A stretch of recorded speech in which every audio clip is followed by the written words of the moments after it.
सम्पूर्ण भाइ बहिनीहरूलाई आजको कक्षामा हार्दिक स्वागत गर्दछु। नमस्कार, म दुर्गा त्रिपाठी।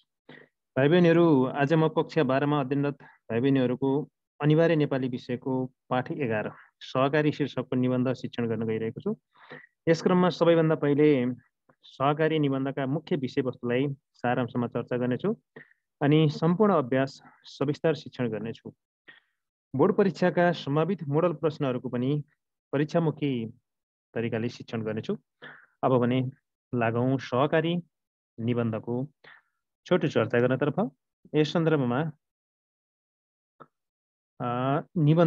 सहकारी निबन्धको संक्षिप्त विषयवस्तु पहिला मैले यहाँ चर्चा गर्नेछु अनि त्यसपछि अभ्यास शिक्षण गर्नेछु। सहकारी निबन्धको विषयवस्तुको सन्दर्भमा चाहिँ सुरुवात आदि खण्डमा पर्ने विषयवस्तुहरू यहाँ मैले प्रस्तुत गरेँ। आर्थिक समृद्धि र विकासका लागि पारस्परिक सहयोग र सहकार्य गर्ने उद्देश्यले स्थापित संस्थालाई सहकारी भनिन्छ। सहकार्य गर्ने साथीहरूले आर्थिक समृद्धि र विकासका लागि मिलिजुली स्थापना गरेका हुन्छन्। सर्वप्रथम बेलायती विद्वान रोबर्ट ओवेनले सहकारी सम्बन्धी महत्त्वपूर्ण विचार प्रस्तुत गरेकाले उनलाई आधुनिक सहकारीका पिता पनि भनिन्छ। उनले सहकारीमा व्यक्तिगत भन्दा सामूहिक आर्थिक क्रियाकलापमा जोड दिएका छन्।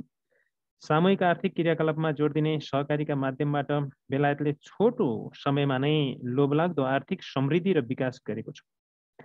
सहकारीको अवधारणा बेलायतबाट आए पनि यसको पूर्व रूप चाहिँ पूर्वीय सभ्यताको वैदिक वाङ्मयका साथै पौराणिक वाङ्मय र बौद्ध दर्शनमा पनि मानिसको सुख समृद्धिका लागि समूहको बसाइ, सहयात्रा र सहकार्य आवश्यक छ भनिएकाले सहकारी पूर्वीय वाङ्मय चिन्तनको सार हो।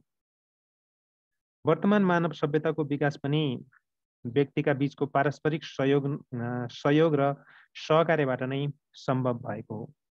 एक आपसमा सहयोग र सहकार्यको आवश्यकता महसुस भएपछि नै एकका लागि सबै र सबैका लागि एक भन्ने भावनाका साथ सहकार्यका लागि स्थानीय स्तरमा अनौपचारिक सङ्गठन खडा गरिएको देखिन्छ। हिन्दू संस्कृतिका समूह, मण्डल, गण, गुरुकुल एवं बुद्ध धर्मका सङ्घ, नेवारी समुदायमा प्रचलित गुठी, मङ्काखल, नेवा दबु, ग्रामीण समाजमा प्रचलित भारो पर्म, धर्म भकारी, ऐँचो पैँचो, सरसापट यी सबै सहकारीका आदि रूप हुन्। त्यस्तै गरी विषयवस्तुगत सन्दर्भमा चाहिँ मध्य खण्डमा पर्ने विषयवस्तु यस प्रकार छ।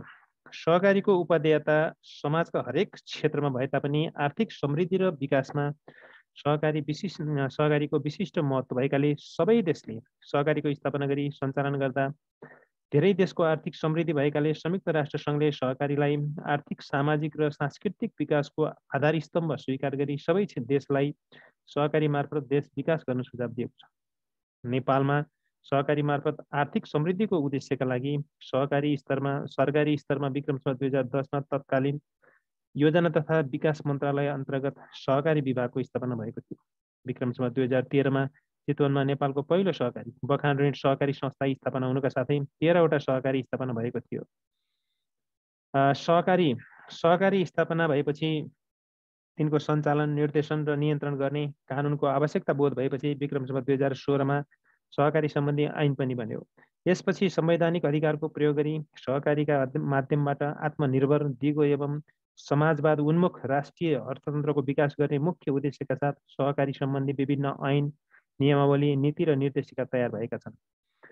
1895मा अन्तर्राष्ट्रिय सहकारी महासङ्घको स्थापना भई यसले सहकारीका आधारभूत र नैतिक मूल्यलाई समेटेर सहकारी स्थापनाका स्वैच्छिक तथा खुला सदस्यको चाहिँ लोकतान्त्रिक नियन्त्रण, आर्थिक सहभागिता, स्वायत्तता, स्वतन्त्रता, सहकारी बीच पारस्परिक सहयोग, समुदायप्रतिको सरोकार, शिक्षा, तालिम र सूचना जस्ता निर्देशक सिद्धान्त तयार पारेको छ। यिनै निर्देशक सिद्धान्तलाई अनुसरण गरी विश्वका अधिकांश देशमा सहकारीलाई अघि बढाइएको छ।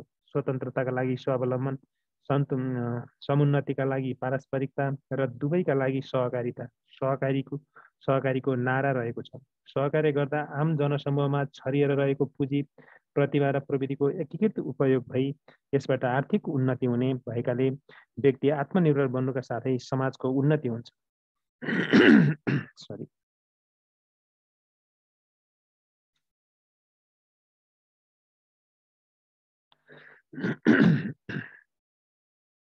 निश्चित समुदायका सदस्यले आफ्नो इच्छा अनुसार मिलेर सहकारी स्थापना गर्ने भएकाले सहकारी स्वैच्छिक साझा संस्था भएकाले संस्थामा आबद्ध सदस्यबीच लिङ्ग, वर्ग, वर्ण, जाति, धर्म र राजनीतिक आधारमा भेदभाव हुँदैन। स्वैच्छिक तथा खुला सदस्यताको व्यवस्था भए पनि सहकारीमा सदस्य बन्नका लागि संस्थाबाट जारी हुने सेयर अनिवार्य रूपमा खरिद गर्नुपर्ने हुन्छ। 16 वर्ष पुगेको नेपाली नागरिक हुनुपर्ने, सहकारीको कम्तीमा 1 किता सेयर खरिद गरेको हुनुपर्ने र सहकारीको तोकिएको कार्यक्षेत्रमा बसोबास गरेको हुनुपर्ने जस्ता निश्चित मापदण्ड तयार पारिएको हुन्छ भने एक व्यक्ति एकै समयमा एकभन्दा बढी समान प्रकृतिका सहकारीको सदस्य बन्न नमिल्ने, सहकारीमा 1 देखि लिएर थुप्रै सेयर पनि किन्न सकिने, जति नै सेयर किने पनि भोटको सङ्ख्या भने 1 मात्र हुने, नयाँ सदस्य र पुराना सदस्यका बीचमा पनि मतदान र विचार व्यक्त गर्ने काममा केही भेदभाव नगरिने, संस्थाको पुँजी माथि सबै सदस्यको समान स्वामित्व हुने, सहकारीको नाफा सदस्यको सेयर पुँजीका आधारमा सीमित बचत फिर्ता पाउने तथा संस्थाले आर्जन गर्ने मुनाफाबाट संरक्षित पुँजी फिर्ता कोष, बोनस कोष, जगेडा कोष, शिक्षा कोष, घाटापूर्ति कोष खडा गरी संस्थागत विकास र सदस्यको सेवा तथा सुविधा सुनिश्चित गरिएको छ। सहकारी लोकतान्त्रिक संस्था भएकाले सहकारीका सदस्यहरू आफ्नो संस्थाको नीति तय गर्न र निर्णय गर्नमा सक्रिय रूपमा सहभागी हुन्छन्। सहकारी स्वायत्त संस्था पनि हो, त्यसैले संस्थाको सञ्चालन तथा काम कारबाहीमा सरकार तथा अन्य बाह्य निकायको हस्तक्षेप हुँदैन। सहकारीमा मूलतः कानुनी शासन, पारदर्शिता र जवाफदेही ढङ्गले संस्था चलाउने गरिन्छ। सहकारी निबन्धको अन्तिम खण्ड, अन्तिम विषयवस्तु। नेपालको आर्थिक विकासमा सहकारीले ठुलो योगदान दिन सक्ने देखिएकाले समाजका सबै क्षेत्रमा सहकारीको आवश्यकता सबैतिरबाट महसुस गरिएको छ। सबैजसो क्षेत्रमा सहकारीलाई प्रभावकारी रूपमा सञ्चालन गरी विश्वव्यापीकरणको बढ्दो प्रभावलाई चिर्दै हामीले स्वदेशी उत्पादनलाई प्राथमिकतामा राखेमा हामी आत्मनिर्भर बन्न सक्दछौँ। सहकारीले वित्तीय र सामाजिक दुवै क्षेत्रमा काम गरे पनि यसका मूल्य, मान्यता, सिद्धान्त, कार्य प्रकृति, नीति, उद्देश्य र कार्यक्रमका आधारमा यी दुवै किसिमका संस्थाभन्दा सहकारी नितान्त पृथक छ। केही सञ्चालकले सहकारीका मूल्य, मान्यता र सिद्धान्तको पूर्णतः उपेक्षा गरी वैयक्तिक स्वार्थबाट प्रेरित भएर संस्था सञ्चालन गरिरहेकाले विपन्न वर्गका व्यक्ति सहकारीबाट लिन सक्ने फाइदाबाट वञ्चित भएका छन्। त्यसैले सहकारीबाट सर्वसाधारण सबै समान रूपले लाभान्वित हुन् भन्ने उद्देश्यले सरकार र सम्बन्ध सबै पक्ष यसप्रति समयमै सचेत हुनुपर्छ। सहकारीबाट स्वदेशमै रोजगारीको सिर्जना हुने भएकाले यो आत्मनिर्भरता र विकासको प्रमुख माध्यम बन्न सक्छ। यो उद्यमशील संस्था भएकाले यस अन्तर्गत धेरै उद्यमशील र सृजनशील प्रकृतिका कार्य समाविष्ट छन्। सहकारीका माध्यमबाट यिनको व्यवस्थापन गर्ने हो भने स्वदेशमै रोजगारी सिर्जना भई लाखौँ युवा विदेश दिनु पर्ने स्थितिको अन्त्य हुन्छ। सृजनशील युवाको सक्रिय सहभागितामा स्वदेशको विकास तीव्र रूपमा अगाडि बढी परनिर्भरता घट्न गए आत्मनिर्भर संस्कृतिको विकास हुन्छ र राष्ट्रिय अर्थतन्त्र पनि सुदृढ भई नेपाल संसारकै समुन्नत र सुखी मुलुक बन्न सक्छ। यो त थियो सहकारी निबन्धको विषयवस्तुको छोटो चर्चा। अब भने लागौँ अभ्यासतर्फ। अभ्यासको शब्दभण्डार अन्तर्गत प्रश्न नम्बर 1 मा दिएका शब्द र अर्थबीच जोडा मिलाउनुहोस् भनेको छ। यसमा चाहिँ हेरौँ स्वदेश्य। स्वदेश्यको अर्थ चाहिँ निश्चित उद्देश्यका साथ भन्ने भयो। समन्वय भनेको एकभन्दा बढी कुराको मेल। उदात्त भनेको महान भयो। उपादेयताको अर्थ हो उपयोगिता। त्यसैगरी स्वावलम्बी, स्वावलम्बीको अर्थ हो आत्मनिर्भर।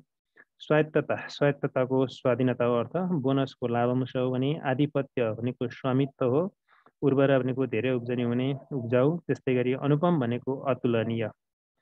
त्यस्तै गरी प्रश्न नम्बर 2 मा दिएका अर्थ दिने शब्द पाठबाट खोज्नुहोस्। दिएका अर्थ दिने शब्द पाठबाट खोज्नुहोस् भनेको चाहिँ यसमा चाहिँ कमा कुनै जाति वा समुदायको प्रगतिको सम्पूर्ण प्रतिबिम्ब, कुनै जाति वा समुदायको प्रगतिको सम्पूर्ण प्रतिबिम्बलाई सभ्यता भनिन्छ। उद्योग, व्यापार आदि कुनै व्यवसायमा लगानी गरिएको निरन्तर मुनाफा दिइरहने मूलधनलाई सामा भनिन्छ। त्यस्तै गरी साझा व्यापारमा लगाइएका सम्पत्तिको हिस्सा त्यसलाई सेयर भनिन्छ। भइपरि आउने कामकाजका लागि राखिएको सञ्चित धनमाल जसलाई जगेडा भनिन्छ। कुनै विषयलाई व्यवस्थित रूपमा गराउन बनेको सरकारी नियम त्यसलाई ऐन भनिन्छ। त्यस्तै गरी ऐन विधान आदिको एक अंश जसलाई दफा भनिन्छ। त्यस्तै गरी अरू बाँकी प्रश्न नम्बर 3 मा जाउँ। 3 मा दिएका शब्दको विपरीतार्थक शब्द लेख्नुहोस्। यही शब्दहरू दिएको छ। यसको चाहिँ विपरीत उल्टो अर्थ दिने शब्द लेख्नुपर्ने हुन्छ। हेरौँ। शब्द उदयको अस्त हो, उन्नतिको अवनति हो, सुखीको दुखी हो, खुलाको बन्द हो, संयोगको वियोग हो, स्वायत्तताको पराधीनता, लाभको हानि, विगतको आगत अनि विकासको विनाश, त्यस्तै गरी नाफाको नोक्सान। यिनीहरू यो त थियो तिनको विपरीतार्थी शब्दको विपरीतार्थक शब्द। त्यसै गरी अब प्रश्न नम्बर 4 मा शब्द भण्डारको प्रश्न नम्बर 4 मा दिएका टुक्काको अर्थ पहिलाइ तिनलाई वाक्यमा प्रयोग गर्नुहोस् भनेको छ। यी टुक्काहरूको अर्थ पहिल्याएर यिनलाई चाहिँ अर्थ खोल्ने गरी वाक्यमा प्रयोग गर्नुपर्ने हुन्छ। हेरौँ। पहिलो छ हात छाड्नु। हात छाड्नु भनेको पिट्नु हो। राम र सीताको बिचमा भनाभन हुँदा रामले मुख छाडेपछि सीताले पनि हात छाडिछन्। त्यसै गरी अर्को चाहिँ सातो जानु। सातो जानु भनेको होस आवास हराउनु हो। आज विद्यालय जाँदा बाटोमा डरलाग्दो सर्प देखेपछि मेरो त सातो गयो। त्यस्तै गरी अर्को 3 मा चाहिँ घुँडा टेक्नु। घुँडा टेक्नु भनेको हार खानु हो। 2046 सालमा जनआन्दोलन उर्लेपछि पञ्चायती व्यवस्थाले घुँडा टेक्यो। त्यस्तै गरी 4 मा टाउकामा टेक्नु, मात्तिएर हेप्नु। हामीले केटाकेटीहरूलाई धेरै पुलपुल्यायौँ भने आफ्नै टाउकामा टेक्छन् भनेर लेख्न सकिन्छ। त्यसै गरी 5 मा कुलेलम ठोक्नु भनेको भाग्नु। लुटेराले रामको घरका बहुमूल्य सामानहरू चोरी राति नै कुलेलम ठोकेछ। त्यसै गरी 6 मा खुट्टा तान्नु, अगाडि बढ्न नदिनु। नेपाली समाजमा अरूको प्रगति देख्न नसक्नेहरूले खुट्टा तान्छन्।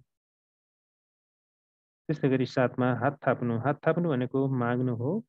हामीले हाम्रो देशका स्रोत र साधनहरूको उचित प्रयोग गरेमा विदेशीसँग हात थाप्नु पर्दैन। त्यस्तै गरी 8 मा ज्यान दिनु। ज्यान दिनु भनेको सकेसम्म सहायता गर्नु। देशभक्त नेपालीहरू मातृभूमिको रक्षार्थ आफ्नो ज्यान दिन तयार हुन्छन्। त्यस्तै गरी 9 मा तालुमा आलु फल्नु। यो भनेको भाग्य सप्रनु हो। अमेरिका जाने डिबे चिट्ठा परेर मधुसूदनको त तालुमा आलु फलेछ भनेर यसरी चाहिँ यी टुक्काहरूलाई अर्थ खोल्ने गरी वाक्यमा प्रयोग गर्न सकिन्छ। अब भने प्रश्न नम्बर 5 मा प्रश्न नम्बर 5 हेरौँ। दिएका पारिभाषिक शब्दलाई शब्दकोशीय अनुक्रममा मिलाउनुहोस् र शब्दकोशको सहायता लिई तिनको अर्थ पनि लेख्नुहोस् भनेको छ। यसलाई चाहिँ शब्दकोशको अनुक्रम अनुसार शब्दकोशीय अनुक्रम अनुसार मिलाएर लेख्नुपर्ने हुन्छ। स्वर वर्ण पहिला अनि त्यसपछि व्यञ्जन वर्ण, त्यसमा पनि मात्रा, आकार, उकार, इकार हेर्नुपर्ने हुन्छ र त्यसै गरी संयुक्त अक्षर पनि हेर्नुपर्ने हुन्छ, जसलाई मैले यहाँ सङ्केत गरेँ। हेरौँ त। नेपाली वृहत शब्दकोशमा शब्दहरूको प्रविष्टि वर्णानुक्रम अनुसार निम्न अनुसार राखिएको हुन्छ। सबैभन्दा पहिले स्वर वर्णहरू आउँछन्। शब्दकोशमा सबैभन्दा पहिले स्वर वर्णहरू आउँछन्, जुन चाहिँ अ, आ, इ, उ अनि त्यसै गरी रि अनि ए, आई, ओ, अम, अ। आ, इ, उ, ए, अम, अ, ज हामी भन्छौँ। त्यसै गरी क्रिको सन्दर्भमा त्यहाँ चाहिँ रिकार रि पनि आउने हुन्छ। रि यहाँ हेरौँ यी छ। त्यसपछि व्यञ्जन वर्ण क ख ग घ। यसै गरी चाहिँ क ख ग को सन्दर्भमा पनि अब संयुक्त अक्षर चाहिँ बिचमा आउँछ। हेरौँ। स्वर वर्णको क्रममा चाहिँ अ पहिला आउँछ। अमा चाहिँ पहिला चन्द्रबिन्दु लागेको अ आउँछ, अनि शिरबिन्दु, अनि त्यसपछि बल्ल अ आउँछ, अनि अ, आ, इ, उ अनि त्यसपछि रि हुन्छ, अनि ए, ऐ, ओ, औ यसरी रहेको हुन्छ शब्दहरू। यही वर्णक्रम अनुसार हामी शब्दकोशमा खोज्नुपर्ने हुन्छ।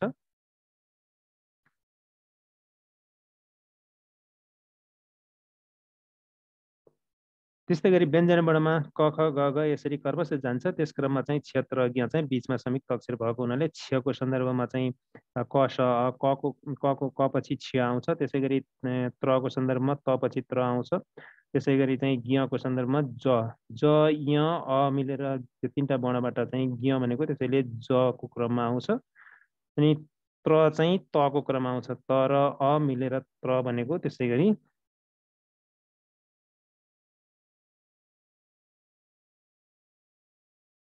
अर्को चाहिँ क्ष चाहिँ क स अ वर्ण मिलेर क्ष भनेको। त्यसै गरी क को क्रममा चाहिँ क्ष आउँछ।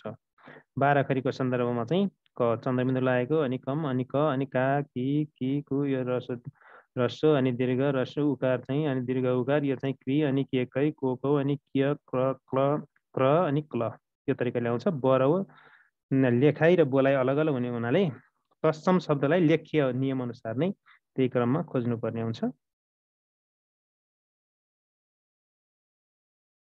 दिएका पारिभाषिक शब्दलाई शब्दकोशीय अनुक्रममा मिलाउनुहोस् र शब्दकोशको सहायता लिई तिनको अर्थ पनि लेख्नुहोस् भनेको छ। यी शब्दहरूलाई शब्दकोशीय अनुक्रममा मिलाउनु पर्यो, अल्फाबेटिकल अर्डर, जो शब्दकोशीय अनुक्रम अनुसार मिलाएर लेख्नु पर्यो। यी शब्दहरू अब्बल, द्वयम, सिम, चारी आदि। यसलाई चाहिँ शब्दकोशको चाहिँ अनुक्रममा यसरी लेख्ने। पहिला चाहिँ अग्रिम आउँछ, अनि त्यसै गरी अधिकृत, अनि त्यसै गरी चाहिँ अन्तशुल्क, अब्बल। यहाँ चाहिँ सबैको चारवटै शब्दको अगाडि अ छ। अब कसरी छुट्याउने भन्ने कुरा, अ पछाडिको वर्ण चाहिँ के छ, यहाँ ग छ, यहाँ ध छ, यहाँ न छ, यहाँ ब छ, होइन त। त्यसैले पहिला त ग आउँछ, अनि त्यसपछि ध आउँछ, अनि न आउँछ, अनि बल्ल ब आउँछ। त्यसैले अग्रिम अगाडि, अनि त्यसपछि अधिकृत, अनि अन्तशुल्क, अनि अब्बल, अनि आपूर्ति। अनि यो आपूर्ति र आयव्ययको सन्दर्भमा यहाँ पनि हेरौँ, आपूर्ति, आयव्यय र आरक्ष्य। त्यो तिनटैमा आ छ, कुन अगाडि कुन पछाडि भन्ने क्रममा आ पछाडिको वर्ण हेर्ने। आ पछि यहाँ प छ, यहाँ इ छ, यहाँ र छ। त्यसैले पहिला प भएको आउने हो, अनि ए भएको, अनि र भएको। त्यसैले आपूर्ति, आयव्यय, आरक्ष्य, अनि ऐलानी। अनि त्यस पछाडि कार्यवाहक। यो चाहिँ स्वर वर्ण चाहिँ अआइको हेर्नु पर्यो, कर्मश लेख्नु पर्यो। अनि त्यसपछि बल्ल व्यञ्जन वर्ण। व्यञ्जन वर्णमा अब कार्यवाहक पहिला आउने भयो, क का कि कु यसरी जाने क्रममा का पहिला आयो, कार्यवाहक हो। अनि कि आयो, अनि बल्ल कु आयो, कु त भयो। अनि क पछि बल्ल गण, गण भयो। अनि त्यस पछाडि चार, क ख ग घ ङ च, बल्ल चार आयो। च छ ज ज ट ठ ड न त थ द, द्वयम भयो। अनि त्यसपछि द पछाडि पर्ती आयो, अनि मोठ आयो, अनि सिम आयो, अनि सुकुम्बासी। यसलाई चाहिँ वर्णानुक्रम अनुसार यसरी शब्दकोशमा आएको हुन्छ कर्मश। ल यसको अर्थ सहित हेरौँ। कर्मश मैले यसरी लेखेको छु। एकमा अग्रिम, अघिल्लो अथवा कुनै काम गर्न जिम्मा लिएको व्यक्ति काम आरम्भ नहुँदै पाउने केही रकम, जसलाई पेस्की अथवा बैना पनि भनिन्छ। अधिकृत, अग्रिमपछि अधिकृत आउँछ। कुनै अड्डा वा कार्यालय आदिको अधिकार प्राप्त व्यक्ति, राजपुत्राङ्कित वा स्वश्रको कर्मचारी अधिकृत भयो। अनि त्यसपछि तेस्रोमा अन्तशुल्क, स्वदेशभित्र निर्मित वा उत्पादित वस्तुमा त्यही देशको सरकारले लगाउने कर, उत्पादन शुल्क। चारमा अब्बल, असल, उत्तम, श्रेष्ठ, प्रथम दर्जाको, एक नम्बरको। अनि आपूर्ति, त्यसपछि पाँचौँमा आपूर्ति, दैनिक तथा सामाजिक उपभोग्य विषयवस्तु पुरा गर्ने काम, आपूर्ति। त्यसै गरी छमा आयव्यय, आम्दानी र खर्च, नाफा र नोक्सान, लाभ हानि भयो। सातमा चाहिँ आरक्ष्य आउँछ, वन्यजन्तुको सुरक्षा र रुख बिरुवाको बचाउका निम्ति जङ्गललाई चारैतिरबाट घेर्ने काम अथवा आरक्षण पनि भयो। यसरी 1 देखि 7 सम्म यो वर्णानुक्रम अनुसार अग्रिमबाट आरक्षसम्म। अब बाँकी हेरौँ। अनि 8मा चाहिँ ऐलानी, ऐलानीमा चाहिँ सरकारी रूपमा कसैको नाममा दर्ता नभएको खेतीयोग्य पर्ती जग्गालाई ऐलानी भनिन्छ। त्यस्तै गरी अब अर्को हेरौँ। 8 पछि चाहिँ 9, कार्यवाहक, कुनै व्यक्तिको अनुपस्थितिमा नियमअनुसार त्यस व्यक्तिको अधिकारले अस्थायी रूपमा काम गर्ने कर्मचारी अथवा पदाधिकारी, कार्यकारी, कायम मुकाम पनि भनिन्छ। 10मा कित्ता, कित्ताको अर्थ श्रेणी, तह, कक्षा, दर्जा, ओहदा, खण्ड, किसिम। 11मा कोत, कबुल अनुसार खेत वा बारी कमाउँदा मोहीले जग्गा धनीलाई बुझाउनु पर्ने निश्चित अन्न, मोहीबाट तलसिङले पाउने अन्नबाली, तिरो। त्यस्तै गरी 12 गण, कुनै एक विषयमा समानता भएका मानिस अथवा चाहिँ देवताको समुदाय, मानिस वा देवताको समुदाय। छन्दशास्त्र अनुसार चाहिँ लघु गुरुका हिसाबले रहेका 3 अक्षरको 8 समूह, ज्योतिषशास्त्र अनुसार मानिसमा रहेका जन्म पत्रिका हेर्दा जुराइने तह।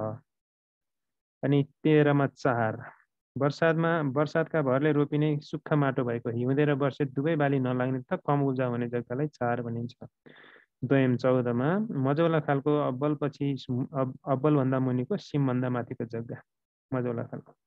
पर्ती 15मा आबाद वा खनजोत नभएको बाँझो जमिनलाई पर्ती भन्छ। मोठ 16मा जग्गै पिछेको किताब छुट्टिने गरी तयार पारिएको लगत दर्ता किताब, सम्पत्तिको मूल हिसाब लेखिएको कागज। खुकुरी, तरबार, खुँडा आदिको मुठीले समाउने ठाउँ अथवा बिँडलाई पनि मोठ भनिन्छ। अनि सिम, सिमनको पानी कहिले नसुक्ने जमिन, सिमसार, तेस्रो दर्जाको, राम्रो खेती नहुने जग्गा। त्यसै गरी 18मा सुकुम्बास भएको, घरबार जाय जथा केही पनि नभएको, जग्गा जमिन नभएको रैती। त्यसपछि अब हेरौँ अर्को बोध अभिव्यक्तिमा। अब बोध अभिव्यक्तिमा 1 नम्बरमा के छ हेरौँ त, सहकारी प्रबन्धको आदि मध्य र अन्त्यमा आएका विषयवस्तुबारे भन्नुहोस् भनेको छ। सहकारी प्रबन्ध भनेको चाहिँ हेरौँ यसमा आदिमा आएका आर्थिक समृद्धि र विकासका लागि पारस्परिक सहयोग र सहकार्य गर्ने उद्देश्यले स्थापित संस्था नै सहकारी हुनु भनेछ। त्यसै गरी चाहिँ पहिलोमा त्यो भयो आदि खण्डको सुरुमा भएको। अगाडि यो त मैले अगाडि पनि सुरुमा पनि भनिसकेको छु, यहाँ बुँदा मात्रै बनाएको हो। सर्वप्रथम बेलायती विद्वान रोबर्ट ओवेनले व्यक्तिगत भन्दा सामूहिक आर्थिक क्रियाकलापमा जोड दिई सहकारी सम्बन्धी महत्त्वपूर्ण विचार प्रस्तुत गरेकाले उनी आधुनिक सहकारीका पिता हुनु। अनि त्यसपछि सहकारीका माध्यमबाट बेलायतले छोटो समयमा नै लोभलाग्दो आर्थिक समृद्धि र विकास गरेको। सहकारीको अवधारणा बेलायतबाट आए पनि यसको पूर्वरूप चाहिँ पूर्वीय वाङ्मय चिन्तनको सार भएको। वर्तमान मानव सभ्यताको विकास पनि व्यक्तिका बीचको पारस्परिक सहयोग र सहकार्यबाट नै सम्भव भएको। त्यसपछि एक आपसमा सहयोग र सहकार्यको आवश्यकता महसुस भएपछि अनौपचारिक सङ्गठन खडा गरिएको। हिन्दू संस्कृतिमा समूह, मण्डल, गण, गुरुकुल एवं बुद्ध धर्मका सङ्घ, नेवारी समुदायका प्रचलित गुठी, मङ्का, खल, नेवा, दबु, ग्रामीण समाजमा प्रचलित भारो, पर्म, धर्म, भकारी, ऐँचो, पैँचो, सरसापट, सहकारीका आदि रूप हुनु भनेर चाहिँ आदि खण्डमा यति लेख्न चाहिँ यसलाई पनि अझै छुट्याउन सकिन्छ। बोधामा यति मैले विषयवस्तु समेटेँ। त्यसै गरी अब चाहिँ मध्यखण्डमा सहकारीको उपादेयता समाजका हरेक क्षेत्रमा भए तापनि आर्थिक समृद्धि र विकासमा सहकारीको विशिष्ट महत्त्व रहेको। संयुक्त राष्ट्र सङ्घले सहकारीलाई आर्थिक, सामाजिक र सांस्कृतिक विकासको आधार स्तम्भ स्वीकार गरी सबै देशलाई सहकारी मार्फत देश विकास गर्न सुझाव दिएको। त्यसै गरी नेपालमा सहकारी मार्फत आर्थिक समृद्धिका लागि 2010 सालमा योजना तथा विकास मन्त्रालय अन्तर्गत सहकारी विभागको स्थापना भएको। 2013 मा नेपालको पहिलो सहकारी बखान ऋण सहकारी संस्था स्थापना हुनुका साथै 13वटा सहकारी स्थापना भएको। सहकारीलाई सञ्चालन, निर्देशन, नियन्त्रण गर्न 16 सालमा सहकारी सम्बन्धी ऐन बन्नुका साथै आत्मनिर्भर दिगो एवं समाजवाद उन्मुख राष्ट्रिय अर्थतन्त्रको विकास गर्ने मुख्य उद्देश्यका साथ विभिन्न ऐन, नियमावली, नीति निर्देशिका तयार भएका। 1895 मा अन्तर्राष्ट्रिय सहकारी महासङ्घको स्थापना भई यसले सहकारीका निर्देशक सिद्धान्त तयार पारेको, जसलाई अनुसरण गरी विश्वका अधिकांश देशमा सहकारी अगाडि बढाइएको। त्यस्तै गरी चाहिँ अर्को स्वतन्त्रताको लागि स्वावलम्बन, समुन्नतिको लागि पारस्परिकता र दुवैका लागि सहकारीको नारा रहेको।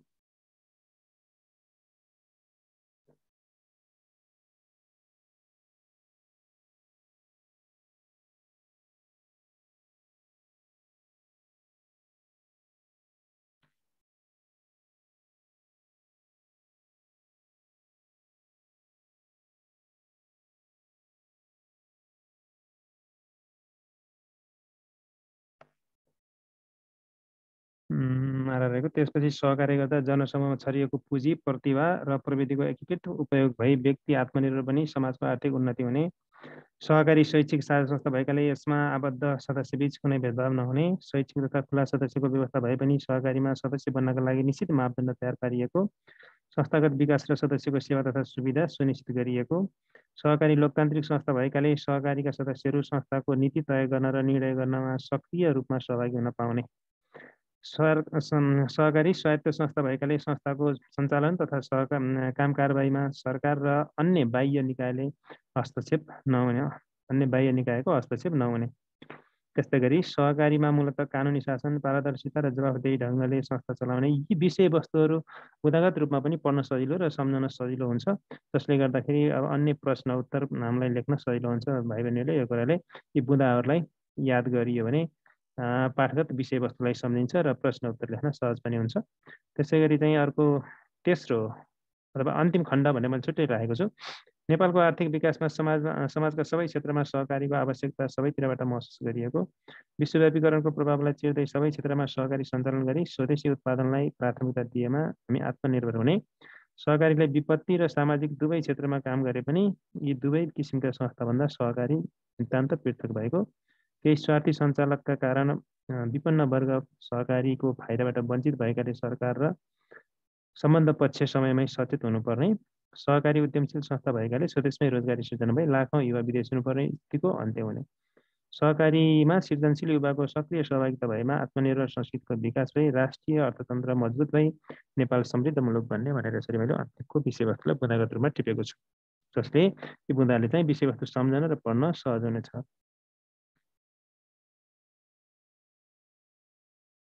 सहकारी प्रबन्ध पढी दिइएका प्रश्नको उत्तर दिनुहोस्। यसमा चाहिँ हेरौँ सहकारी भनेको के हो। कमा चाहिँ सहकारी भनेको सहकार्य गर्ने साथीहरूले आर्थिक समृद्धि र विकासका लागि पारस्परिक सहयोग र सहकार्य गर्ने उद्देश्यले मिलिजुली स्थापना गरेको साझा संस्था हो। खमा आधुनिक सहकारीको अवधारणा कुन देशबाट आएको मानिन्छ। आधुनिक सहकारीको अवधारणा बेलायतबाट आएको मानिन्छ। नेपाली संस्कृतिको मुख्य आधार के हो। नेपाली संस्कृतिको मुख्य आधार हाम्रा पुर्खाहरूको पारस्परिक सहयोग र सहकार्यबाट अभिप्रेरित सामूहिक जीवनशैली हो।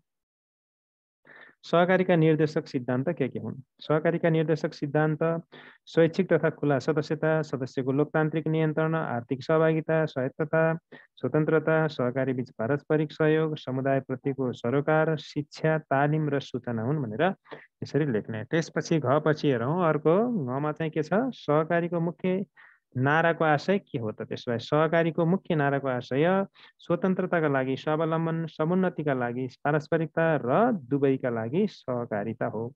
सहकारी प्रबन्धको पहिलो र दोस्रो अनुच्छेदको सार लेख्नुहोस्। हेरौँ।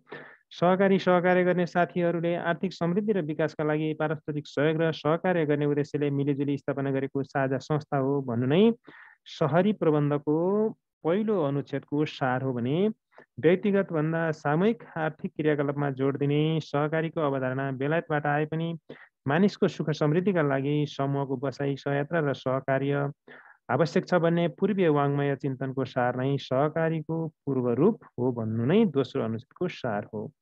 सहकारी किन आवश्यक छ। सहकारी मानिसको सुख समृद्धिका लागि, सामूहिक आर्थिक क्रियाकलापका लागि, आर्थिक समृद्धि र विकासका लागि, लाखौँ युवा विदेश हिँड्नुपर्ने स्थितिको अन्त्य गरी स्वदेशमै रोजगारी सृजना गर्नका लागि, परनिर्भरता घटाई आत्मनिर्भर संस्कृतिको विकासका लागि, राष्ट्रिय अर्थतन्त्र सुदृढ बनाउनका लागि, उद्यमशील र सृजनशील प्रकृतिका कार्य गर्नका लागि, नेपाल संसारकै समुन्नत र सुखी मुलुक बनाउनका लागि आवश्यक छ भनेर यसरी लेख्ने। सहकारी भनेर सुरु गरियो, किन भनेको ठाउँमा उत्तर लेखियो र आवश्यक छ अन्तिममा लेखेर टुङ्ग्याइयो। त्यसपछि अर्को प्रश्न हेरौँ। अर्को प्रश्न छ नेपालमा सहकारी स्थापनाका मुख्य उद्देश्यहरू बताउनुहोस् भनेको छ। यसको उत्तर हेरौँ। नेपालमा सहकारी स्थापनाका मुख्य उद्देश्य सहकारीका माध्यमबाट आत्मनिर्भर, दिगो एवं समाजवाद उन्मुख राष्ट्रिय अर्थतन्त्रको विकास गर्ने मुख्य उद्देश्य रहेको छ।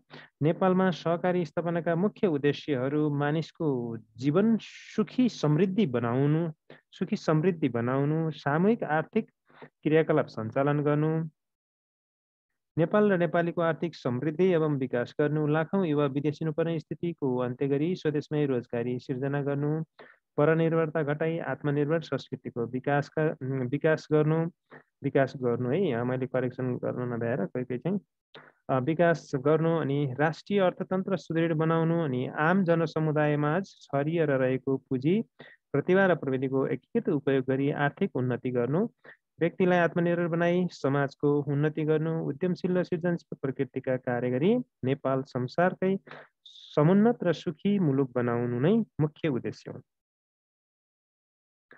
त्यसै गरी अर्को हेरौँ। 4मा संयुक्त राष्ट्रसङ्घले संसारका सबै देशलाई सहकारीको स्थापना र सञ्चालन गर्न दिएको सुझाव बारे आफ्नो धारणा राख्नुहोस् भनेको छ। यसलाई हेरौँ। संयुक्त राष्ट्रसङ्घले संसारका सबै देशलाई सहकारीको स्थापना र सञ्चालन गर्न दिएको सुझावप्रति म एकदमै सहमत छु। संयुक्त राष्ट्रसङ्घले पनि सहकारीलाई आर्थिक, सामाजिक र सांस्कृतिक विकासको आधार स्तम्भ स्वीकार गर्दै सबै देशलाई सहकारीकै माध्यमबाट आफ्नो देशको विकास गर्न सकिने भएकाले यसको अनुसरण गर्न सुझाव दिएको छ।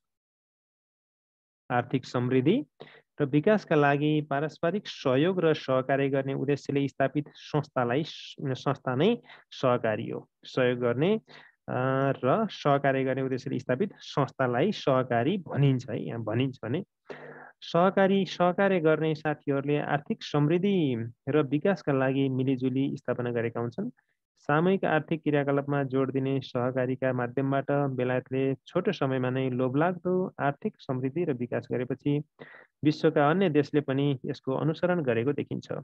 1895मा अन्तर्राष्ट्रिय सहकारी महासङ्घको स्थापना भई यसले सहकारीका आधारभूत र नैतिक मूल्यलाई समेटेर सहकारी स्थापनाका स्वैच्छिक तथा खुला सदस्यता, सदस्यको लोकतान्त्रिक नियन्त्रण, आर्थिक सहभागिता, स्वायत्तता, स्वतन्त्रता, सहकारी बीच पारस्परिक सहयोग, समुदायप्रतिको सरोकार, शिक्षा, तालिम र सूचना जस्ता निर्देशक सिद्धान्त तयार पारेको छ।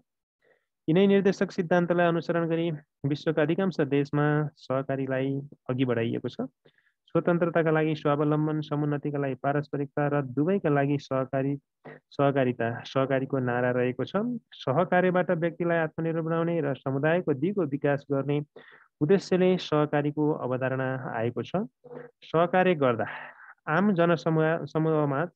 जनसमूहमा छरिएर रहेको पुँजी, प्रतिभा र प्रविधिको एकीकृत उपयोग भई यसबाट आर्थिक उन्नति हुने भएकाले व्यक्ति आत्मनिर्भर बन्नुका साथै समाजको उन्नति हुन्छ। सहकारीमा न्यून पुँजी भएका व्यक्तिलाई एक थोकी सुकी 100 थोकी नदी भने झैँ यसमा आबद्ध भएर एक थोपा जम्मा गरी गाग्रो भर्ने सुविधा छ। सबै किसिमका व्यक्तिलाई समेट्न सक्ने हुँदा अविकसित, विकासोन्मुख र विकसित सबै देशमा सहकारी खुलेका छन्। सहकारी मानिसको सुख समृद्धिका लागि, सामूहिक आर्थिक क्रियाकलापका लागि, आर्थिक समृद्धि र विकासका लागि लाखौं युवा विदेश हुनुपर्ने स्थितिको अन्त्य गरी स्वदेशमै रोजगारी सिर्जना गर्नका लागि, परनिर्भरता घटाई आत्मनिर्भर संस्कृतिको विकासका लागि, राष्ट्रिय अर्थतन्त्र सुदृढ बनाउनका लागि, उद्यमशील र सृजनशील प्रकृतिका कार्य गर्न आवश्यक भएकाले संयुक्त राष्ट्र सङ्घले संसारका सबै देशलाई सहकारीको स्थापना र सञ्चालन गर्न दिएको सुझाव अत्यन्तै सान्दर्भिक एवं उपयुक्त छ भनेर यसरी मैले मेरो तरिकाले धारणा राखेँ। तपाईँले नै यसै गरी लेख्न सक्नुहुन्छ।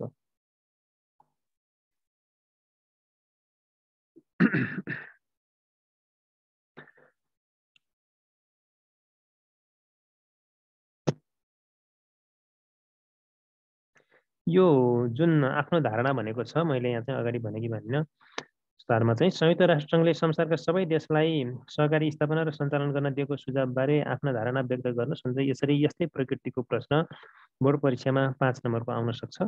त्यसैले यसलाई चाहिँ ध्यान दिनु होला। त्यसै गरी चाहिँ बोर्ड परीक्षाको मोडल प्रश्न हो 5 र 6। 5 मा चाहिँ दिएको प्रबन्धांश पढी सोधिएका प्रश्नको उत्तर दिनुहोस् भनेको छ। यसमा हेरौँ, नेपालको आर्थिक विकासमा सहकारीले ठुलो योगदान दिन सक्ने कुरा केही वर्षभित्र यसले गरेका विभिन्न कार्यबाट थाहा पाउन सकिन्छ भने यो छोटो अनुच्छेद दिएर यसमा चाहिँ 2टा प्रश्न राखेको छ। नेपाललाई कसरी आत्मनिर्भर बनाउन सकिन्छ, नेपालका घरेलु उत्पादनलाई व्यवस्थापन गरी बजारीकरण गर्न कस्ता उपाय अवलम्बन गर्नु पर्ला भनेर राखेको छ। यो मोस्ट इम्पोर्टेन्ट बोर्ड एक्जामको दृष्टिकोणले मोस्ट इम्पोर्टेन्ट क्वेसन हुन्। 5 र 6 यी चाहिँ मोडल क्वेसन हुन्। हेरौँ, यसलाई चाहिँ पहिला चाहिँ क को नेपाललाई कसरी आत्मनिर्भर बनाउन सकिन्छ, यसको उत्तर हेरौँ।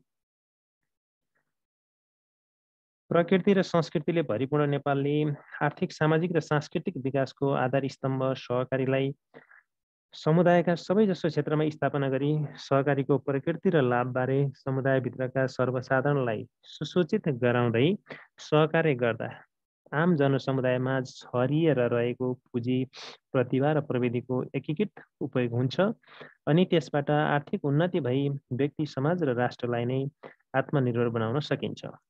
हाम्रो जस्तो गरिब मुलुकमा न्यून पुँजी भएका व्यक्तिलाई सहकारीमा आबद्ध भएर एक थोपा जम्मा गरी गाग्रो गर्ने सुविधा हुन्छ। सहकारी उद्यमशील संस्था भएकाले उद्यमशीलता र सृजनशीलताका क्षेत्र कृषि, पशुपालन, वन, वातावरण, विद्यालय, स्वास्थ्य, पर्यटन, सञ्चार तथा प्रविधि, वित्तीय सेवा, यातायात, जग्गा तथा आवास, ऊर्जा, बीमा, जडीबुटी एवं नेपालको जलस्रोत, कृषि र पर्यटनमा सहकारी सञ्चालनको पर्याप्त सम्भावना छ। सबै क्षेत्रमा सहकारीलाई प्रभावकारी रूपमा सञ्चालन गरी हामीले स्वदेशी उत्पादनलाई प्राथमिकता दिएमा नेपाल आत्मनिर्भर बन्न सक्दछ। सहकारीका माध्यमबाट उद्योगको व्यवस्थापन गर्ने हो भने स्वदेशमै रोजगारी सिर्जना गर्न सकिन्छ।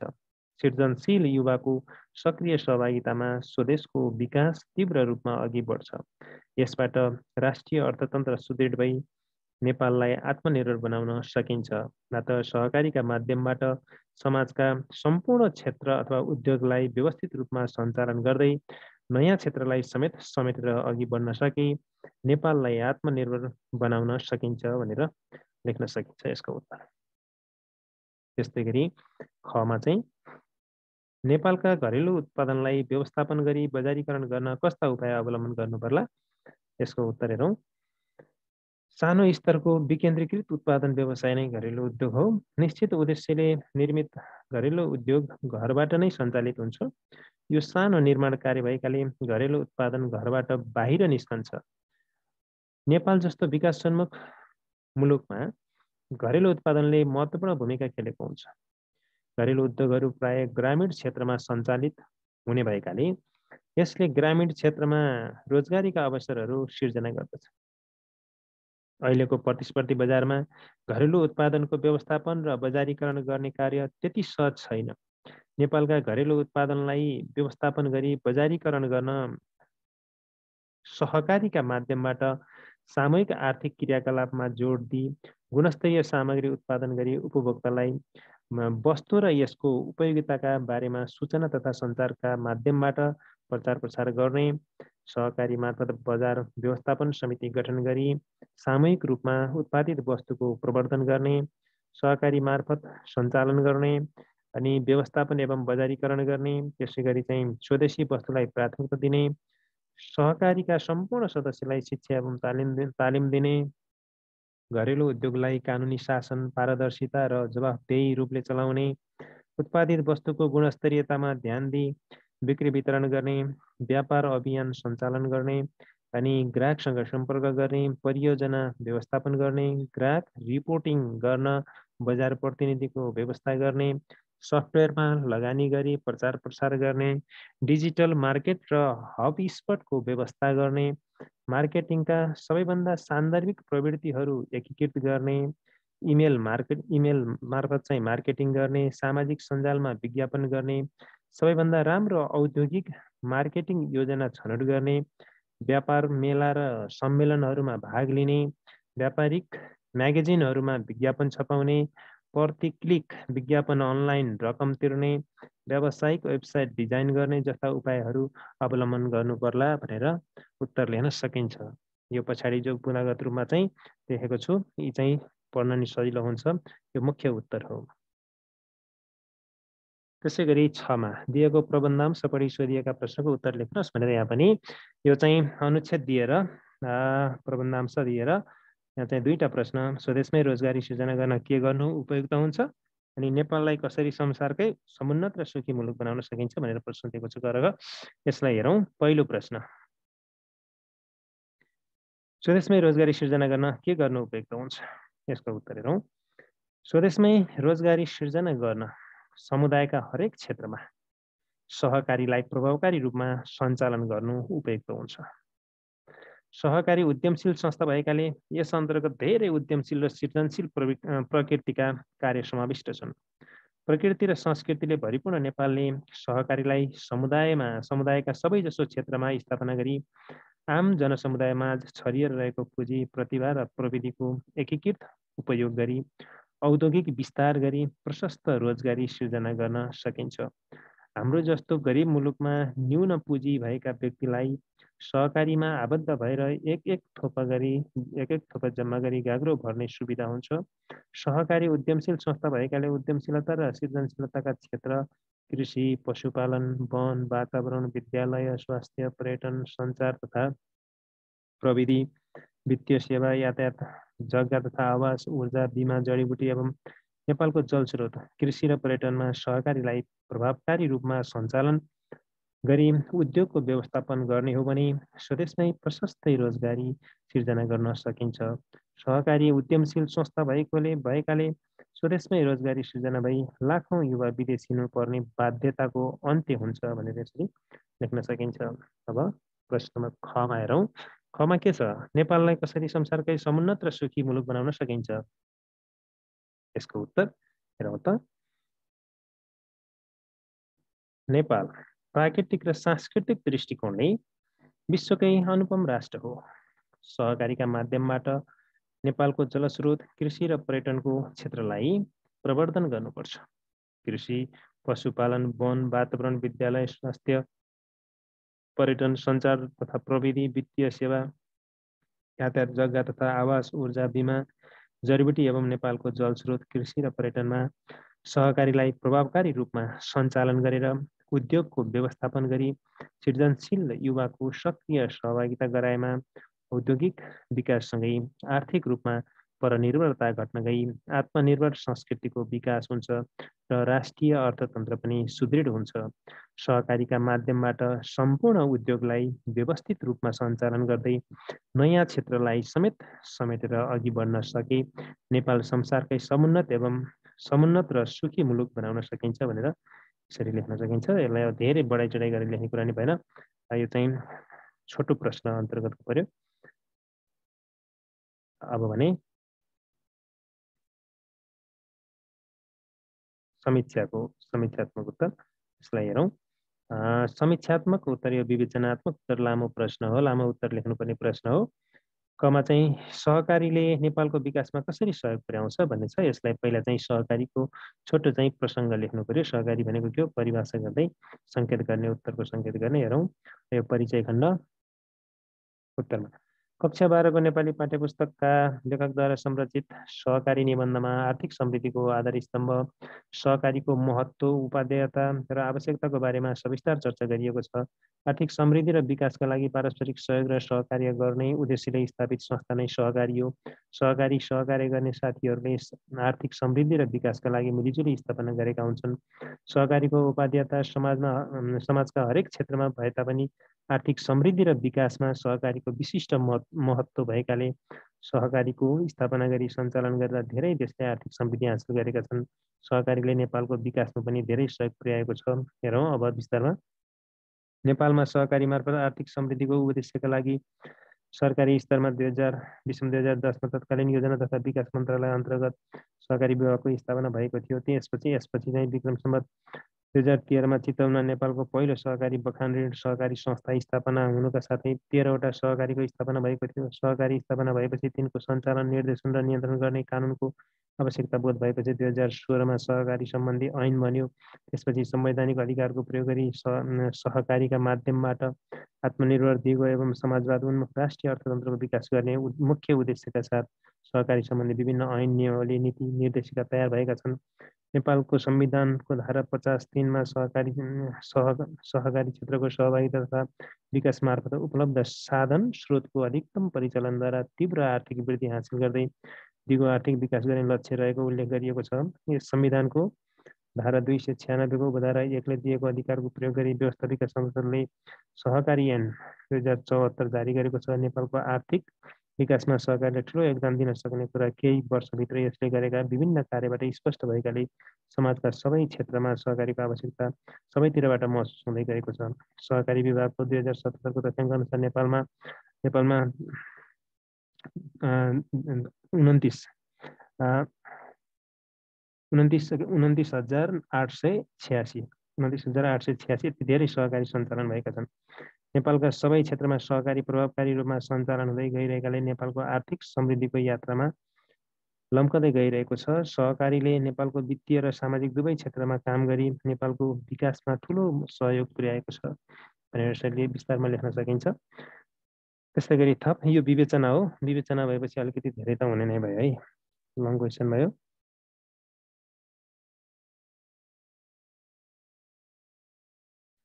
नेपालमा सहकारी मार्फत सहकार्य गर्दा आम जनसमूहमा छरिएर रहेको पुँजी, प्रतिभा र प्रविधिको एकीकृत उपयोग भई व्यक्ति आत्मनिर्भर हुनुका साथै समाज र राष्ट्रकै विकास हुँदै गइरहेको छ। नेपाली समाजमा सहकारी मार्फत सहकार्य गर्दा न्यून पुँजी भएका व्यक्तिहरू पनि आबद्ध भई एक थोपा जम्मा गरी गाग्री भर्ने सुविधा मिलेको छ। सहकारी सबै किसिमका व्यक्तिहरू समेट्ने शैक्षिक साझा संस्था बनेको छ। सहकारीमा पुँजीमाथि सबै सदस्यहरूको समान स्वामित्व हुने भएकाले सहकारीमा नाफा हुँदा सेयर पुँजीका आधारमा सीमित बचत फिर्ता पाउँछन्। सहकारीमा संस्थागत विकास एवं सदस्यहरूको सेवा तथा सुविधा सुनिश्चित हुन्छ। सहकारीले श्रम र सिपलाई बढी महत्त्व दिएको हुन्छ। सहकारीबाट स्वदेशमै रोजगारीको अवस्था सिर्जना भइरहेको छ भने आत्मनिर्भरता र विकासको प्रमुख माध्यम पनि बनेको छ। सहकारी नीति 74 मा उल्लेख गरिए अनुसार यसका उद्यमशीलताका क्षेत्र कृषि, पशुपालन, वन, वातावरण, विद्यालय, स्वास्थ्य, पर्यटन, सञ्चार, प्रविधि, वित्तीय सेवा, यातायात, जलका तथा आवास, ऊर्जा, बिमा अनि जडीबुटीका साथै अपार जलस्रोत एवं जलस्रोत एवं उर्वरा भूमिले सम्पन्न र अनुपम प्राकृतिक सौन्दर्यले परिपूर्ण नेपालको जलस्रोत कृषि र पर्यटनका क्षेत्रमा सहकारी सञ्चालन हुँदै गएको पाइन्छ। सहकारीका माध्यमबाट स्वदेशमै रोजगारीका अवसरहरू सृजना भइरहेका छन्। स्वदेशमै लाखौँ युवाहरूले रोजगारी पाई विदेश हिँड्नुपर्ने स्थिति अन्त्य भएको छ। सृजनशील युवाको सक्रिय सहभागितामा नेपालको विकास तीव्र रूपमा अगाडि बढेको छ। यसबाट परनिर्भरता घट्न गई आत्मनिर्भर संस्कृतिको विकास हुँदै गएको छ र राष्ट्रिय अर्थतन्त्र पनि सुदृढ हुँदै गएको छ। अतः सहकारीका माध्यमबाट सञ्चालित सम्पूर्ण उद्योगलाई व्यवस्थित रूपमा सञ्चालन गर्दै नयाँ क्षेत्रलाई पनि समेटेर थप अघि बढ्न सकेमा सहकारीकै माध्यमबाट नेपालले विकासको अग्रगामी छलाङ मारी संसारकै समुन्नत र सुखी मुलुक बन्न सक्ने कुरामा कसैको दुईमत पनि हुन सक्दैन भनेर यसरी लेख्न सकिन्छ। त्यसपछि विवेचनात्मक मात्रै समीक्षात्मक खमा सहकारीमा एक एक थोपा जम्मा गरी गाग्रो भर्ने सुविधा छ विवेचना गर्ने। यसमा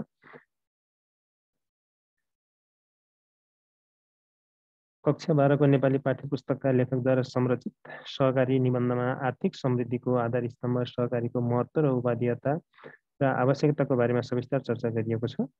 आर्थिक समृद्धि र विकासका लागि पारस्परिक सहयोग र सहकार्य गर्ने उद्देश्यले स्थापित संस्था नै सहकारी हो। सहकार्य गर्ने साथीहरूले आर्थिक समृद्धि र विकासका लागि मिलिजुली स्थापना गरेका हुन्छन्। सहकार्यबाट व्यक्तिलाई आत्मनिर्भर बनाउने र समुदायको दिगो विकास गर्ने उद्देश्यले सहकारीको अवधारणा आएको हो। सहकार्य गर्दा जनसमुदायमा छरिएर रहेको पुँजी, प्रतिभा र प्रविधिको एकीकृत उपयोग भई यसबाट आर्थिक उन्नति हुने भएकाले व्यक्ति आत्मनिर्भर बनी समाजको उन्नति हुन्छ। सहकारीमा न्यून पुँजी भएका व्यक्तिहरूले सानो रकम जम्मा गरी ठुलो रकम बनाउने सुविधा हुन्छ। यो चाहिँ पहिलो अनुच्छेदमा भयो। त्यसपछि सविस्तार उत्तर लेख्ने दोस्रो अनुच्छेदमा सहकारी शब्दले आर्थिक समृद्धि र विकासका लागि एक आपसमा मिलिजुली सहकार्य गर्ने साथी भाइ बन्धु बान्धव र अन्य जो कोहीलाई पनि बुझाउँछ। सहकार्य भन्नाले सामाजिक सांस्कृतिक आर्थिक विभिन्न क्षेत्रमा गरिने उद्देश्यमूलक सामूहिक क्रियाकलाप हो। सामूहिक आर्थिक क्रियाकलाप नै सुख समृद्धि र विकासको कारक हो। मानिस सामाजिक प्राणी भएकाले नै सामूहिक बसाइ सहायता र सहकार्य आवश्यक छ। वर्तमान मानव सभ्यताको विकास पनि व्यक्तिका बिचको पारस्परिक सहयोग र सहकार्यबाट नै सम्भव भएको हो।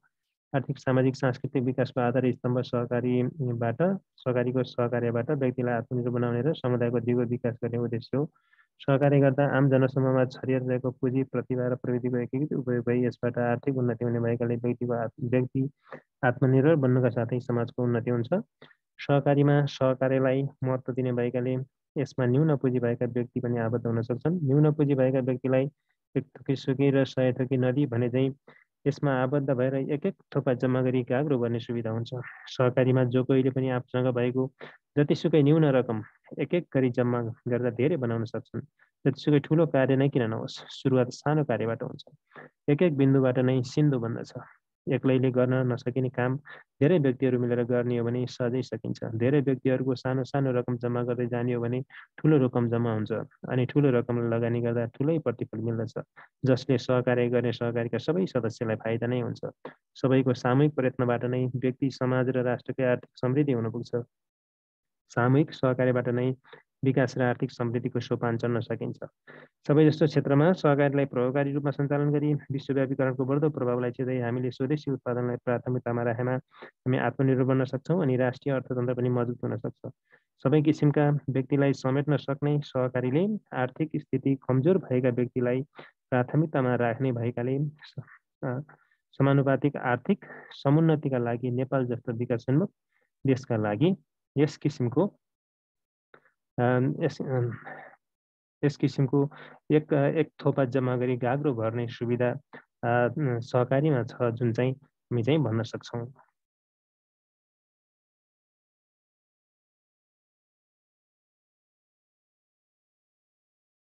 आठमा चाहिँ दिएको अनुच्छेदपट्टि सोधिएका प्रश्नको उत्तर दिनुहोस् भनेको छ। यसमा चाहिँ हेरौँ अनुच्छेदबाट उत्तर लेख्ने। समालोचना कमा समालोचनाको मुख्य कार्य के हो? समालोचनाको मुख्य कार्य कुनै पनि साहित्यिक कृतिको गुण र दोष निरूपण गरी उक्त कृतिको व्याख्या र मूल्याङ्कन गर्नु हो। सृष्टि र दृष्टि शब्दले के बुझाएका छन्? खको सृष्टि शब्दले सिर्जनालाई र दृष्टि शब्दले सिर्जनालाई हेर्ने साधन वा कामलाई बुझाएका छन्। पाश्चात्य साहित्यमा प्रथम सृजनात्मक र समालोचनात्मक कृति कुन कुन गमा छ? पाश्चात्य साहित्यका प्रथम सृजनात्मक कृति इलियड ओडेसी र अनि समालोचनात्मक कृति चाहिँ काव्यशास्त्र हुन् भनेर लेख्ने।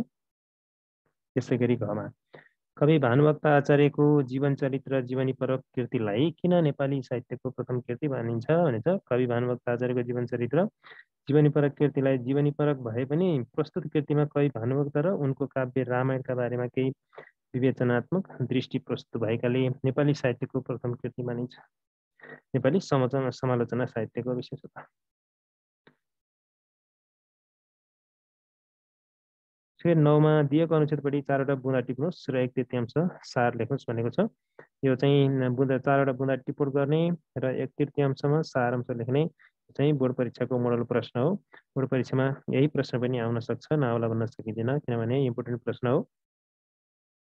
यो सारांश बुँदा टिप्पण गरेर सारांश लेख्ने प्रश्न चाहिँ सोध्छ नै, त्यसमध्ये यो आउन सक्छ भन्ने कुरा हो।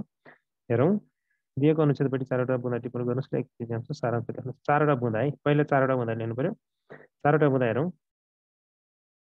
जिज्ञासा वृत्तिको विकास र उत्तम संस्कारको स्थापना गर्नु नै शिक्षाको उपयोगिता भएको। जिज्ञासा वृत्तिको विकास र उत्तम संस्कारको स्थापना गर्नु नै शिक्षाको उपयोगिता भएको, यो पहिलो बुँदा। दोस्रोमा चाहिँ शिक्षा हाम्रो धर्म र संस्कृतिको अनुकूल हुनुपर्ने, शिक्षा हाम्रो धर्म र संस्कृतिको अनुकूल हुनुपर्ने, दोस्रो बुँदा भयो। कर्तव्य प्रधान जीवन दृष्टिको स्थापनाबाट नै समाज प्रदूषण मुक्त हुने, त्यस्तै गरी अर्को चौथो संस्कृतिमूलक शिक्षाबाट नै कर्तव्य प्रधान जीवन दृष्टि स्थापना भई मानव असल र सफल हुने भनेर यसरी चाहिँ बुँदा लेख्ने। बुँदा लेख्ने क्रममा छोटो विषयवस्तुको सङ्केत गर्ने हो, छोटो बुँदा लेख्ने हो।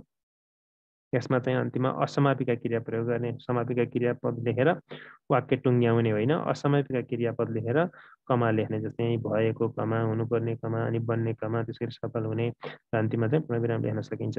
अब यी 4वटा बुँदाको आधारमा चाहिँ सारांश लेख्ने, सारांशको शीर्षक पनि दिने, त्यसपछि सारांश लेख्ने। यसमा हेरौँ, सारांश यिनै 4वटा बुँदाका आधारमा सारांश हो। जिज्ञासा वृत्तिको विकास र उत्तम संस्कारको स्थापना गर्नु नै शिक्षाको उपयोगिता भएकाले शिक्षा हाम्रो धर्म र संस्कृतिको अनुकूल हुनुपर्छ। विद्यार्थीले विद्यालयका अतिरिक्त समाजबाट पनि सिक्ने भएकाले प्रदूषण मुक्त समाज निर्माण गर्नुपर्छ। कर्तव्य प्रधान जीवन दृष्टिको स्थापनाबाट नै समाज प्रदूषण मुक्त बन्दछ। संस्कृतिमूलक शिक्षाबाट नै कर्तव्य प्रधान जीवन दृष्टि स्थापना हुनका साथै मानव असल अनि सफल हुन्छ। यसरी यी 4वटा बुँदाका आधारमा 1/3 सारांश लेख्ने। त्यस पछाडि अन्तिममा अनुच्छेदमा भएको शब्द सङ्ख्या, यानि कि अगाडि प्रश्नमा भएको शब्द सङ्ख्या 151, त्यसै गरी 1/3 शब्द सङ्ख्या 1/3 हुने शब्द सङ्ख्या 151लाई 3ले भाग गर्दाखेरि आएको शब्द सङ्ख्या जुन चाहिँ 1/3 शब्द सङ्ख्या हो, 3 भागको 1/1, त्यो चाहिँ 50.3 भयो। त्यसै गरी सारांशमा भएको शब्द सङ्ख्या, यहाँ हामीले लेखिएको शब्द सङ्ख्या चाहिँ ठिकै 50 छ। यसलाई चाहिँ अझै परिष्कार परिमार्जन गरेर लेख्न पनि सकिन्छ। तथापि मैले सरसट्टै हेरेर यी 4वटा बुँदा लेखेँ र चाहिँ यी 4वटा बुँदाका आधारमा यो सारांश लेखेँ। यो पुरै जति गरेँ मैले यो चाहिँ नियम सङ्गत छ, नियम अनुसार नै छ। ट्याक्क चाहिँ यो तरिकाले लेख्नुपर्छ परीक्षामा, नत्र भने नम्बर राम्रो आउँदैन। अनुच्छेदमा भएको शब्द सङ्ख्या, प्रश्नमा भएको शब्द सङ्ख्या लेख्ने, अनि 1/3मा हुने शब्द सङ्ख्या लेख्ने। 151लाई चाहिँ 3ले भाग गर्दा आउने चाहिँ भागफल 50.3 भयो। अनि सारांशमा भएको शब्द सङ्ख्या भनेर यसरी लेख्नुपर्छ। यो सारांशमा लेखिएको, अहिले हामीले लेखिएको यो 3 लाइनमा 3.5 लाइन छ होइन, यसमा लेखेको चाहिँ शब्द सङ्ख्या 50 छ। त्यो 50 भन्दा चाहिँ 2-3 शब्द बढी हुन पनि सक्छ, 2-3 शब्द घटी हुन पनि सक्छ। र यो सारांश लेखिसकेपछि शीर्षक दिन चाहिँ नभुल्ने, यो तरिकाले चाहिँ परीक्षामा लेख्नु होला। त भाइ बहिनीहरू, आजलाई यति नै। अर्को कक्षामा म पाठ 12 लिएर उपस्थित हुनेछु। त्योभन्दा अगाडि चाहिँ व्याकरणसँग, यो भाषा तत्त्वसँग सम्बन्धित छोटो भिडियो पनि मैले प्रस्तुत गर्नेछु। धेरै धेरै धन्यवाद।